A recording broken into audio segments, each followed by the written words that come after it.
नमस्कार, स्वागत है आपका GTV हिंदी न्यूज में और मैं हूं आपके साथ साक्षी। आइए करते हैं इस वक्त की बड़ी खबर की शुरुआत। वापी में अंतर्राज्यीय गिरोह का पर्दाफाश, लूट की योजना नाकाम, 4 गिरफ्तार, हथियार बरामद।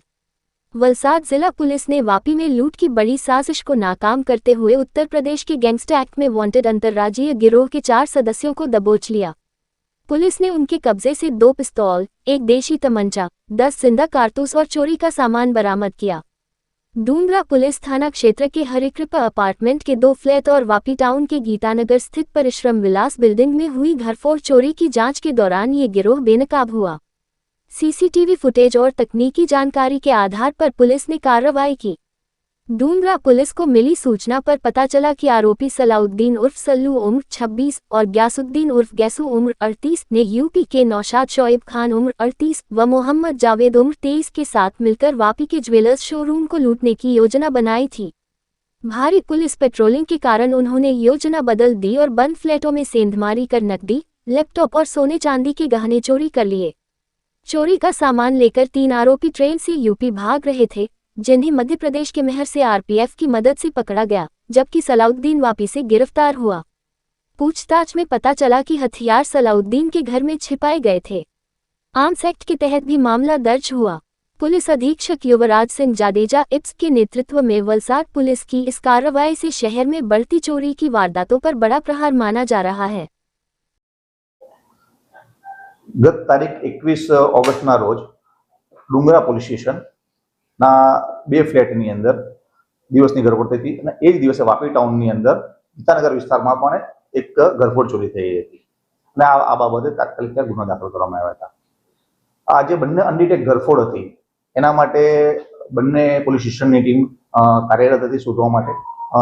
एसडीपीओ वापीनुं सुपरविजन करी रह्या हता। दरमियान जे सीसीटीवी फूटेज मळ्या हता अने एना आधारे 2 शख्सोने बातमीदार थ्रू आइडेंटिफाई करवामां सफलता मळी हती। एमां एक शख्स छे ए सलाउद्दीन उर्फे सल्लू जे गीतानगरनो ज રહેવાસી હોવાનું અને બીજો છે ગાવ સુજુમા ઉર્ફે ગ્યાસુદ્દીન હોવાનું બાતમી મળી, જાણકારી મળી અને એનું જે ટેકનિકલ એનાલિસિસ કરતા ગ્યાસુદ્દીન જે છે એ ટ્રેન મારફતે યુપી તરફ જઈ રહ્યો હોવાનું મહાનગરી એક્સપ્રેસમાં જઈ રહ્યું જણાવાયું હતું।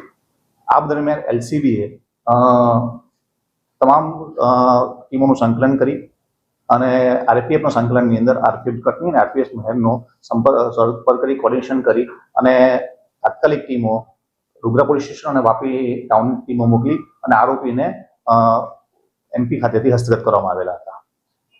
સર આંતરરાજ્ય ગેંગનું નામ શું છે કે ગેંગ ક્યાં સર કુલ કેટલા આરોપી પકડાયા છે અને શું મુદ્દામાં પકડાયા? જે ટીમ જે ગઈ હતી એમને 3 આરોપીઓ ગ્યાસુદ્દીન, એની સાથે નૌશાદ અને જાવેદ એમ 3 આરોપીઓને આરપીએફની મદદથી અમે હસ્તગત કરેલા હતા। તેઓની પાસેથી જે ચોરીમાં ગયેલો મુદ્દામાલ હતો એ રિકવર કરવામાં આવ્યો હતો।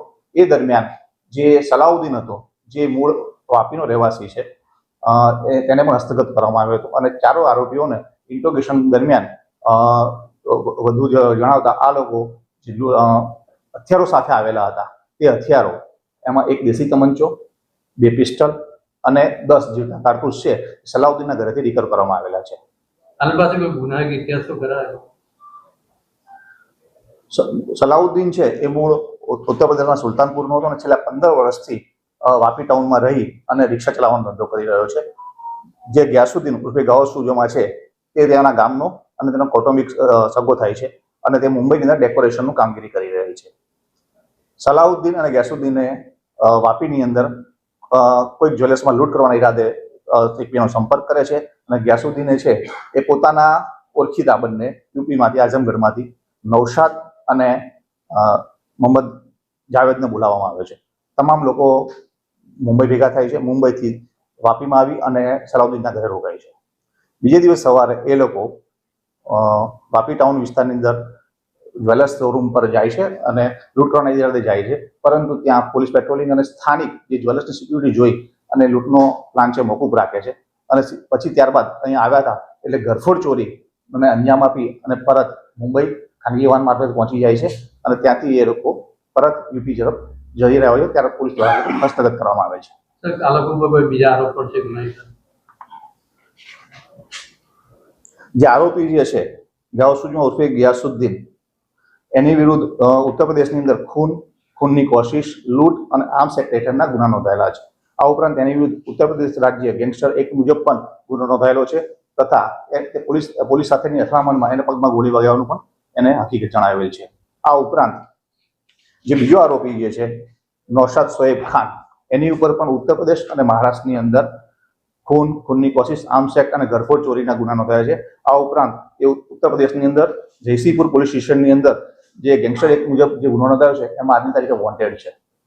જ્યારે બાકીના બે આરોપીઓ જે છે સલાઉદ્દીન અને જાવેદ, એનો કોઈ ગુનાહિત ઇતિહાસ હાલના તબક્કે જણાવેલ નથી. અત્યારે ઇન્ટ્રોગેશન ચાલુ છે.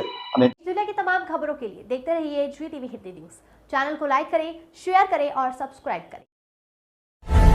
Welcome to our YouTube channel. Don't forget to like, subscribe and share the videos.